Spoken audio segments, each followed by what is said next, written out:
দুটো মূলো দিয়ে আজকে আমি তৈরি করব সকালের জলখাবার। শীতকালে তো এরকম একদম ফ্রেশ মূলো পাওয়া যায়। আমি এখানে সাদা মূলো ব্যবহার করছি, তোমরা চাইলে লাল মূলোও ব্যবহার করতে পারো। সেই ফ্রেশ মূলো দিয়ে আমি তৈরি করব আজকে মূলোর পরোটা। তার জন্য মূলোটাকে খুব ভালো করে ধুয়ে পরিষ্কার করে এইভাবে গ্রেট করে নিতে হবে। খুব মিহি করে গ্রেট করে নিয়েছি, দেখো দুটো মূলো। এবার মূলোটাকে আমি একটুখানি নুন আর হলুদ দিয়ে মাখিয়ে এটাকে রেখে দেবো, যাতে মূলোতে যে জলটা আছে, যে ময়েশ্চারটা আছে, সেটা যাতে সম্পূর্ণভাবে বেরিয়ে যায়। কারণ এই জলটা থাকলে পরোটাতে পুর ভরতে অসুবিধা হবে। তো এইভাবে ভালো করে মাখিয়ে নিচ্ছি যে পুরো মূলোটাকে। তারপর এটাকে কিছুক্ষণের জন্য রেখে দেবো, যতক্ষণ না মূলো থেকে জলটা বেরিয়ে যাচ্ছে। মূলোটা যতক্ষণ এইভাবে থাক, আমি ততক্ষণ আটাটা তৈরি করে নিই পরোটার জন্য। আমি এখানে আটা নিয়েছি, বেশ খানিকটা আটা নিয়েছি, আর তার মধ্যে অল্প একটুখানি ময়দা মেশাচ্ছি।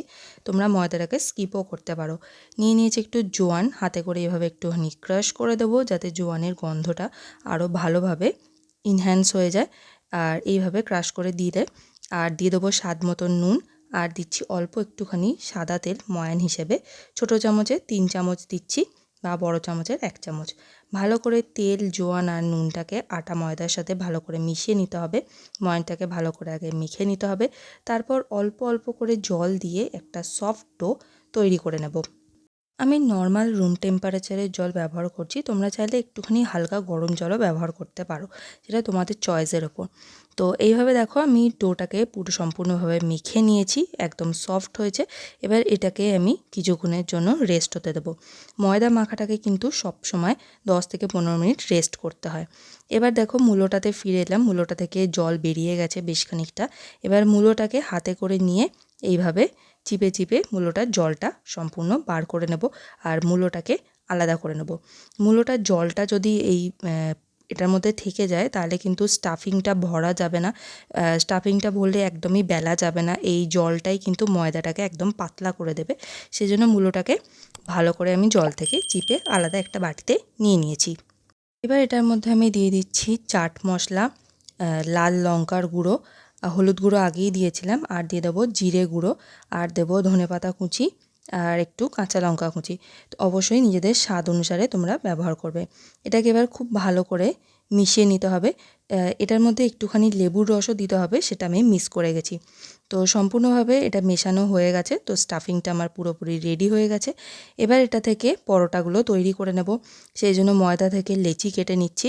যেরকম রুটির জন্য যতটা পরিমাণ তোমরা লেচি কাটো, তার থেকে একটুখানি বড় সাইজেরই কাটতে হবে, যেহেতু পরোটা হচ্ছে। তো পরোটাটাকে হাতে করে লেচিটাকে ভালো করে গোল করে নিয়ে এইভাবে আঙুলের সাহায্যে একটা বাটির মতন তৈরি করে নেব। তো এইভাবে একটা বাটির মতন তৈরি করে নিয়েছি। এবার এটার মধ্যে স্টাফিং দিতে হবে। স্টাফিংয়ে কিন্তু কখনোই কঞ্জুসি করা যাবে না, স্টাফিং কিন্তু ভর্তি ভর্তি করে দিতে হবে। পরোটাটা কিন্তু ফেটে যাবে না। আমি যেভাবে দেখাচ্ছি সেভাবে করলে কিন্তু বেশি স্টাফিং দিলেও পরোটাটা ফেটে যাবে না। তো দেখো খুব ভালো করে স্টাফিংটাকে প্রথমে আমি নিচের দিকে চেপে চেপে দিয়ে সাইডের কোণাগুলোকে এইভাবে ওপর দিকে তুলে একসাথে জড়ো করে ভালো করে সিল করে দিলাম, একদম পুঁটলির মতন তৈরি করে এইভাবে চেপে দিলাম। আর তারপর হাতে করে একবার রাউন্ড করে নেব, তাহলে কিন্তু একদম পরোটাটা তৈরি হয়ে যাবে, আর কিন্তু একদমই ফেটে যাবে না। তো এইভাবে আমি সবকটা স্টাফিং ভরে নিয়েছি লেচিগুলোতে। এবার বেলে নিতে হবে। আমি বেলার জন্য তেল ব্যবহার করছি।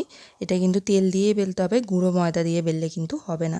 তো এইভাবে ভালো করে লেচিটাকে আগে তেল দিয়ে কোটিং করে নেব।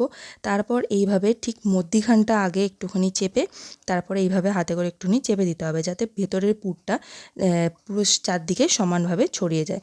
আর খুব হালকা হাতে কিন্তু এইভাবে দেখো বেলে নিতে হবে। এটাই কিন্তু বেশি চাপ দেওয়া যাবে না, খুব হালকা হাতে বারবার উল্টে পাল্টে নিয়ে এইভাবে বেলে নিতে হবে, একটুখানি গোল করে বেলতে হবে, তাহলে কিন্তু পরোটাটা আর একদমই ফেটে যাবে না। তো এইভাবে সবকটা পরোটাই আমি বেলে নেব।